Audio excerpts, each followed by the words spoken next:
I'm someone who edits a lot, whether it's videos or audio podcasts or anything you can imagine, I've probably done it. And because of that, I've created best practices for myself, which I wanted to share with you today, specifically as it applies to an editing schedule, okay? Now, does this mean they're best practices that you have to follow? No, this is an insight into my process in hopes of helping you out, but really, the correct choice is one that works best for you. And so I want to spark these ideas, get you thinking about it, and ultimately, please comment down below whether you agree with this stuff or you have a different process, because I certainly would love to, understand your methods better. And likewise, I think other people who would read those comments can do the same, and we can essentially tack onto that and figure out, new stuff, right? To improve ourselves or others. So that's what this is an attempt ultimately to do, is to just open the door for conversation about processes. But let's dive into my process. So when it comes to ongoing projects, in the ideal world, you would be weeks ahead of a schedule, right? So let's say something is supposed to go out in Thanksgiving. Well, at the start of October, ideally you would have it done, right? That way you could be just literally weeks and weeks ahead. Now, the reason for this is because you're much more relaxed in that state, right? You're not feeling the pressure of like, oh, it's due this week, therefore I have to get it done. And when that pressure's not there, you're much more relaxed and you're going to be much more judicious with everything, because you're not just trying to race to the finish line, okay? And furthermore, it allows for more time to check things, right? Whether you are the one QCing everything, quality controlling, that's what that means, or somebody else, it just allows for that back and forth to make sure that things are as good as they can be, right? However, what I found, even though this is the ideal, in my experience, though I could get weeks ahead, when the week of a release comes out, I generally find that people change their minds and they want a different episode to air. So now an episode that hasn't been cut needs to air that week. And so I have to cut a new episode. Now, a lot of that you can attribute to like, okay, building better boundaries, sure. But the thing of it is, in today's world, most people don't like being told no.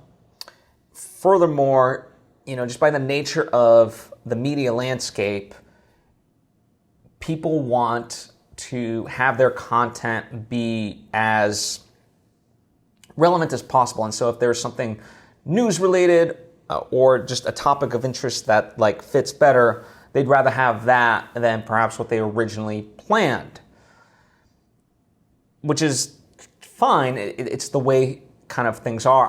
I've learned to accept that rather than fight against it, which is why for me, I work on a week-to-week basis, right? So that way I know I don't have to waste time, putting something together weeks in advance when ultimately it's not going to end up happening. Now, sometimes that episode that I might have pre-cut will air at a later date, so the time isn't wasted necessarily, but there's definitely been many instances where the episode never sees the light of day, and so you're cutting these episodes that ultimately don't end up, you're just putting in this work, which is why I also recommend charging based on the things that you do edit, not necessarily by what gets released, okay? But I will say, as far as me working on a much tighter turnaround schedule, where I'm editing things week of, I can also do that because I have almost, at this point, 20 years worth of general editing experience, right? That I can draw from. And so it's not just the technical skills, but I also know what to look for, how to deliver a good quality product. And I've gotten into that rhythm. To me, it's akin to like the South Park guys where they can crank out new episode of South Park in 6 days. And if you're unfamiliar, like watch the documentary, 6 days to air. It's incredible. And they're able to, like, from writing an episode to completed product, they do that in 6 days. And so, and that's how a lot of the episodes stay relevant, right? So I've essentially kind of applied that same methodology to myself because of necessity, right? So, and that works. Now, as I mentioned at the top of the episode, this is for ongoing projects. Because the reality of ongoing projects is, there's really no getting ahead, right? Because there's going to always be an influx of new episodes to have to edit and edit and edit and edit, which is good because there's consistency and, that equates to a steady paycheck, which is great. But it just leaves, a constant stream of stuff. So you're never really going to get ahead. But if we're talking about one-off or limited projects, then yeah, those I do get ahead of. I try to get them completed as soon as I get the footage or audio, whatever the case may be, and I try to just churn it out so it's off my plate and done, and I can move on to new stuff. So that's how it shifts based on that. So it is case specific in a lot of ways, but that's how I approach all this. And as I may mention, the whole point of this is to get you considering these things and what works best for you. So this is how I approach editing projects. As I said, I hope it helps you.